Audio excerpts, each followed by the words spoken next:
have you ever stopped and wondered, if what you're watching or reading or listening to, does it actually change how you think?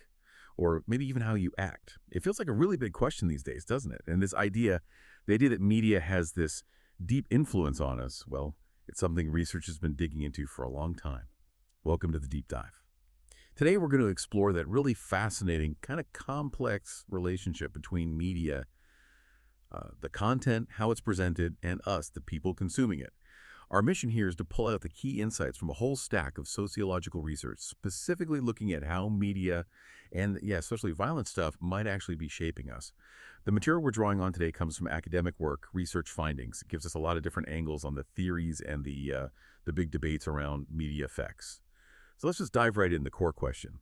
Does media content actually influence our behavior? I mean, it seems like a lot of people definitely think it does, right? And that belief, particularly around violent or sexual content or stuff seen as antisocial, it's led to real attempts to control media. We've seen that in places like the UK, for instance. Absolutely. And that strong belief in direct influence really led to one of the earliest models, which sounds kind of dramatic, the hypodermic syringe model.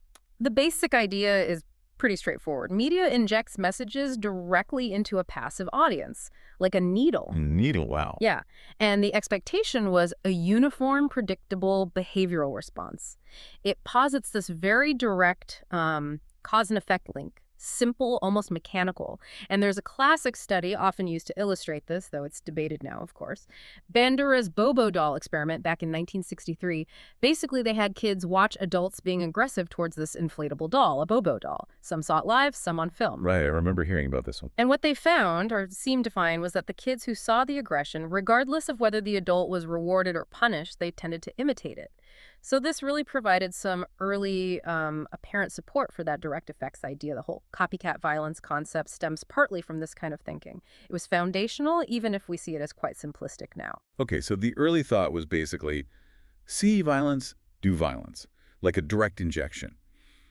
But surely it's not that simple, is it? Like, we just get an idea shot into us and we act on it. No, exactly. And almost right away, sociologists started pushing back. You had researchers like Gerbner and others in the 80s, plus thinkers from feminist and Marxist perspectives. They argued that media effects are way more nuanced. It's not just about single acts of violence. They started looking at broader things like representations, the overall message, suggesting a more subtle kind of long-term influence. Okay. So it gets complicated pretty quickly. Let's maybe unpack some of those specific concepts that challenge the simple injection idea. Definitely. One important one is desensitization. Newsom wrote about this in the mid-90s. The core idea is that if you're exposed to violent images again and again, and think about the statistic, the average American kid supposedly sees something like 16,000 simulated murders on TV by age 18. 16,000. That's a lot. It is. And the theory goes that this constant exposure can make audiences less sensitive, more tolerant of violence, maybe even less empathetic when they encounter it in the real world. The sheer volume might just numb us a bit. Okay, that makes a certain kind of intuitive sense. But then you mentioned counterarguments. What about this really counterintuitive idea I've heard floated? Could watching violence actually prevent real aggression? It sounds completely backwards. Right. It does sound odd, but that's the core of the catharsis theory.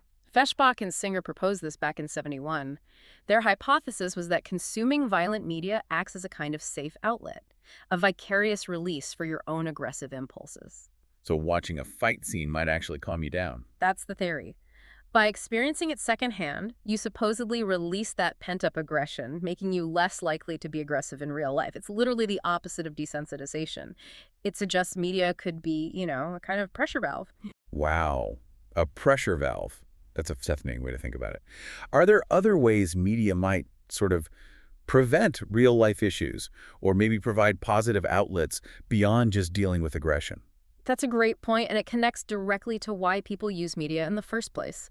This is often called the uses and gratifications approach. Think about it. Media offers diversion, right?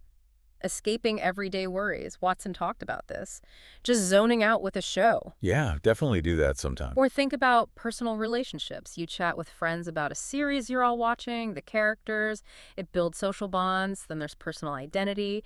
Maybe you see a character going through something similar to you, or exploring an identity, like, say, LGBTQ plus characters, and it helps you figure things out for yourself. And, of course, surveillance, just finding out what's going on in the world, getting information. Okay, so we've gone from injection to maybe numbing us or maybe even providing release.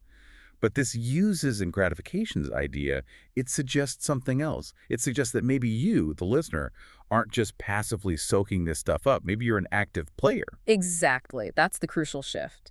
This brings us to what are broadly called active audience approaches. These theories strongly argue that audiences aren't just this uniform mass, easily manipulated. No, people actively select, interpret, and respond to media based on their own lives, their social background, economic situation, cultural views. You're filtering, interpreting. So you're not a sponge. Definitely not a sponge. And a really influential model here is the selective filter model, put forward by Joseph Clapper back in 1960. He proposed 3 key filters. First, selective exposure. Basically, people tend to seek out media that fits with what they already believe. You choose news channels or websites that confirm your existing views. We all do that to some extent, I guess. Then there's selective perception. This means even when you are exposed to something that contradicts your views, you tend to interpret it in a way that still fits. Or you might just ignore the conflicting bits. Festinger's classic study on smokers ignoring health warnings is an example. Right, you filter it out mentally. And finally, selective retention. You're simply more likely to remember the stuff that supports your existing beliefs. Berridge did work on this related to remembering news stories. So our own minds, our biases, act as these powerful filters. That makes a lot of sense. Our own beliefs shape what we even let in. So it's not just us filtering, though. What about the people around us? You mentioned social bonds earlier. Do friends and family play a role in how media affects us, too? Oh, absolutely. That's where another key idea comes in, the 2-step flow model. Katz and Lazarsfeld described this in the 60s. It suggests information doesn't just flow directly from media to everyone. Instead, it often flows first to opinion leaders. Opinion leaders. Who are they? These are people who pay close attention to media, tend to have strong opinions, and are influential within their social circles. Think of that friend who always knows what's going on, or maybe an influencer online. And then the information, or the interpretation of it, flows from these opinion leaders to other people in their network who are maybe less directly engaged with the media. So yeah, your social connections are crucial mediators. Okay, so information gets filtered through people we trust or look up to. That adds another layer. It also brings me back to something you touched on.